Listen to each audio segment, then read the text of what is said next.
안녕하세요. 소우쿨 극장의 소리내어 읽거나 눈을 감고 듣기 코너입니다. 오늘은 백성 위에 올라서서는 제멋대로 말도 안 되는 짓거리를 하다가 천벌을 받아 똥통에 빠진 사또 이야기를 들려드리겠습니다. 구독과 좋아요 그리고 알람 설정 부탁드립니다. 재미있고도 좋은 글로 보답하겠습니다. 옛날 어느 시골 마을에 가난하고 외로운 농사꾼이 살았다. 이 농사꾼은 날마다 몇 마지기 안 되는 산골짜기 다락논에 가서 물 대고 김 매고 거름 주고 이렇게 부지런히 일했다. 그런데 하루는 논에 가다 보니까 길가의 개울에서 올챙이 한 마리가 팔딱팔딱 뛰고 있었다. 그 애는 비가 안 와서 봄부터 날이 몹시가 물었었다. 그래서 개울물이 바짝 말랐는데 물이 없어지니까 올챙이가 갑갑해서 팔딱팔딱 뛰고 있는 거였다. 그냥 두면 곧 죽을 것 같았다. 아무리 미물이지만 살려고 이 세상에 나왔는데 저러다 죽으면 얼마나 원통할꼬. 농사꾼은 이렇게 생각하고 그 올챙이를 고이고이 손바닥에 얹어 가지고 가서 물이 있는 논에다 넣어줬다. 논에는 늘 물을 대니까 올챙이가 죽을 일은 없었기 때문이다. 그래 놓고는 희한하지. 웬일인지 자꾸 마음이 가서 그 다음 날부터는 논에 가기만 하면 올챙이가 잘 자라는지 들여다보게 됐다. 올챙이는 참 잘 자랐다. 몸집이 점점 커지더니 다리가 나오고 꼬리가 짧아지고 얼마 뒤에는 개구리가 됐다. 개구리가 되니까 철이 들었는지 농사꾼이 나타나기만 하면 반갑다는 듯이 개굴개굴 울었다. 그렇게 개구리를 동무 삼아 농사일하며 사는데 하루는 논에 가다 보니 웬 소먹이는 아이가 개구리를 잡아서 놀고 있었다. 가만히 보니 자기가 구해준 그 개구리 같았다. 그래서 물었다. 얘야, 그 개구리를 못에 쓰려고 잡았느냐? 집에 가지고 가서 구워 먹지요. 그러지 말고 그 개구리 나다오. 이 떡을 줄 테니 개구리와 바꾸자. 마침 점심밥 대신 먹으려고 챙긴 보리개떡이 몇 개 있었다. 그걸 모두 아이에게 주고 개구리를 샀다. 그러고는 다시 논에다 개구리를 놓아줬다. 며칠이 지났는데 하루는 논에 나가보니 개구리가 여느 때보다 더 시끄럽게 개굴개굴 울었다. 왜 그러나 하고 들여다보니 기다리고 있었다는 듯 개구리가 하얀 구슬을 입에 머금고 있다가 툭 내뱉었다. 뭔지는 모르지만 놔주려고 그러나 보다. 하고 농부는 그 하얀 구슬을 주워서 호주머니로 사용하는 삼지에 넣어뒀다. 그런데 그날 저녁 집에 돌아와서 옷을 갈아입으려고 보니 삼지가 불룩했다. 웬일인가 하고 들여다보니 삼지 안에 살이 가득 들어 있었다. 하얀 구슬은 살 속에 그대로 들어 있었고 이거 참 신기한 일이로구나. 이 구슬이 쌀을 만들어내는 구슬이란 말인가?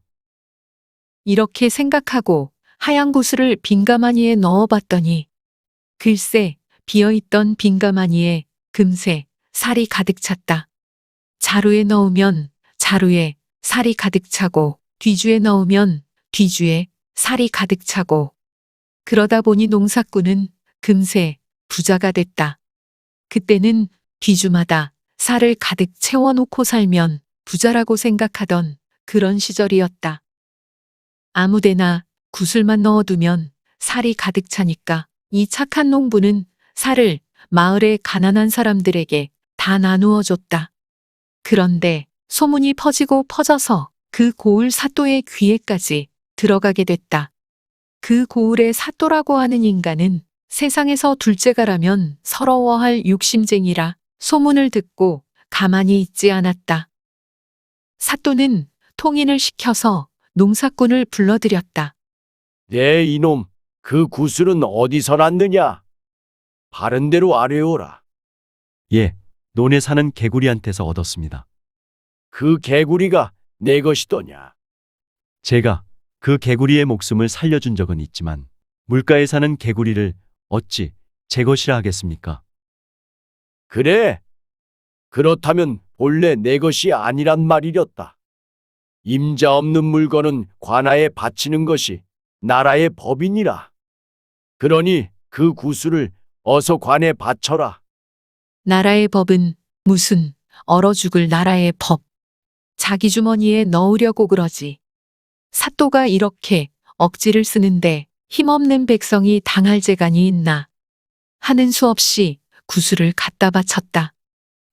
그러고 나서 그 이튿날 논에 나가보니까 개구리가 또 여느 때보다 더 시끄럽게 개굴개굴 울었다.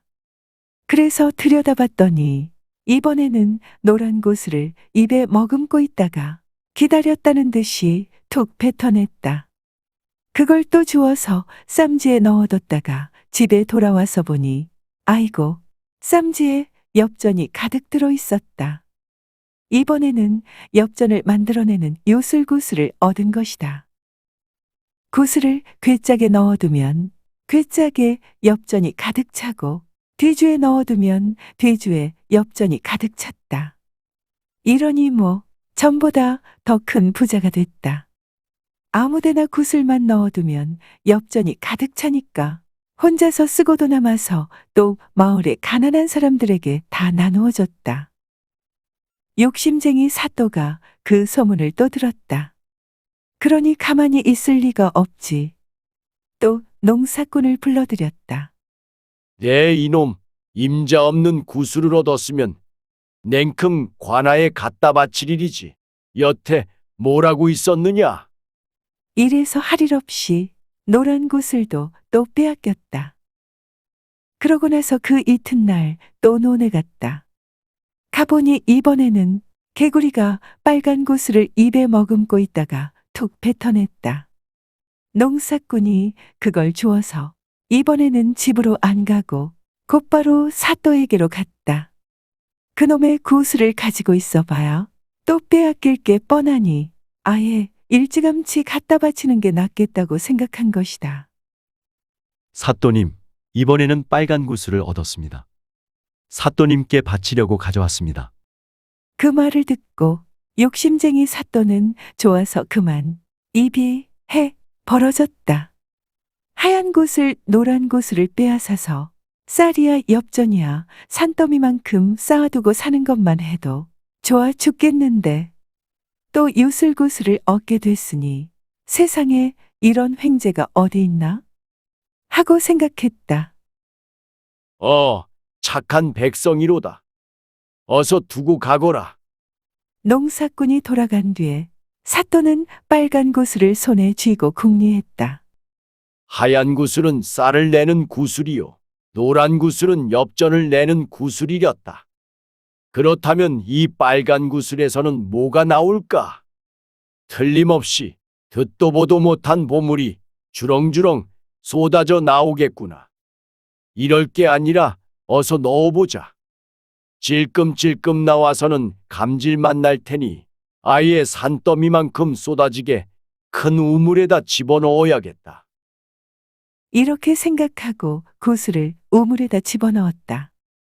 그 우물은 깊이가 12길이나 되는 데다가 입구는 석자반이나 되어서 거기에 보물이 가득 차면 평생 꺼내 쓰고도 남을 만큼 쌓이게 될 것이 틀림없었다. 그 생각을 하니 사또는 기분이 너무 좋았다. 조금 기다렸다가 자, 이제 보물이 가득 찼나 어디 볼까? 하고 사또가 우물가로 갔다. 그런데 이게 웬일이야? 갑자기 우물 속에서 왁자지껄 시끌시끌 귀가 먹먹해질 만큼 요란한 소리가 나는데 그게 무슨 소리냐 하면 개굴개굴 개구리 우는 소리였다. 우물에서 개구리가 수도 없이 쏟아져 나왔다. 몇천 몇만 마리가 되는지 모르는 개구리가 마구 기어나와서 온 곳을 뛰어다녔다. 방이고 마르고 부엌이고 온 사방이 개구리떼 천지였다. 그동안 하얀 구슬 노란 구슬에서 나온 쌀과 엽전은 죄다 없어지고 보이느니 온통 개구리뿐이었다. 그뿐이면 좋을 텐데 이 녀석들이 줄기차게 사또를 쫓아다니는 거였다. 밥 먹을 때, 잘 때, 심지어 뒷간까지도. 똥 누던 사또가 개구리를 피하다가 말고 그만 똥통에 빠졌는데 사또의 비명을 듣고 포졸들이 뛰어가 겨우 건져 올리긴 했다. 똥독이 오른 사또는 사흘 밤낮을 앓다가 입에서 똥을 한 무더기 품어내더니 그만 세상을 하직하고 말았고, 그 소식을 들은 마을 사람들은 태평한 세상이 돌아왔다고 누가 시키지도 않았는데 우르르 뛰쳐나와서는 노래하고 춤을 췄다. 어질디어진 백성들이 어찌 사람 죽은 것을 좋아하고 축하하겠냐마는 그동안 당한 수모와 핍박이 그만큼 크고 힘들었기 때문이었다. 농사꾼은 어떻게 됐느냐고? 그 뒤로도 부지런히 농사를 지으면서 열심히 살았다. 그러다가 이웃 동네 착한 처녀에게 장가까지 들어서 떡두꺼비 같은 아들까지 낳았다. 어찌 하늘이 없다고 말할 수 있겠는가? 무심한 듯해도 제 할 일은 다 하는 것 같다. 개구리는 다 어떻게 됐느냐고? 요새 들판에 뛰어다니는 개구리가 다 그 개구리라는 말이 있다. 들어주셔서 고맙습니다. 참고문헌 및 자료 출처 소개해 올리겠습니다. 서정호 선생이 글을 적고 이후 정화백이 사파를 그린 책 우리 옛이야기 100가지가 모본입니다. 한국민족문화 대백과사전, 한국학중앙연구원, 국립중앙박물관 그리고 간송미술문화재단의 기사와 사진 그리고 그림을 빌렸습니다. 국사편찬위원회, 우리 역사넷의 일러스트를 빌렸습니다. 현대 화가 김경희의 그림을 빌렸습니다. 위키백과와 나무위키의 기사와 사진을 빌렸습니다. 조선시대 화가 김홍도, 신윤복, 김득신 그리고 김준근의 그림 몇 점을 빌렸습니다. 123RF, 핀터레스트, 크라우드픽, 픽스타 그리고 게티 이미지뱅크의 사진과 일러스트를 빌렸습니다. 소쿨극장은 일주일에 3번, 매주 화요일, 목요일 그리고 토요일 오전 11시 전후에 이야기를 올립니다. 고맙습니다. 다음에 만날 때까지 안녕히 계셔요.